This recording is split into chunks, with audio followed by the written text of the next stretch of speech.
আমাদের কি হয়েছে আমরা মৃত্যুকে ভয় পাই না? আমাদের কি হয়েছে আমরা মনে করি না যে আমরা মারা যাব? পৃথিবীর সর্বশ্রেষ্ঠ মানুষ, সর্বশ্রেষ্ঠ রাসূল দুনিয়া থেকে বিদায় নিলেন, তার সাহাবীদেরকে ছেড়ে তিনি দুনিয়া থেকে চলে গেলেন, ওপারের জগতে পাড়ি জমালেন।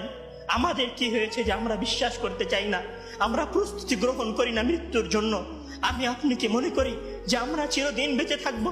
আমি আপনি কি মনে করি যে আমার গ্যারান্টি রয়েছে আমি সালাত আদায় করে আমার রুমে ফিরে যাব?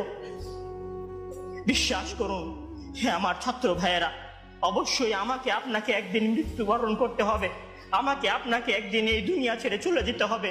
সুতরাং মৃত্যুর জন্য প্রস্তুতি গ্রহণ করুন, সুতরাং মৃত্যুর জন্য প্রস্তুতি গ্রহণ করুন।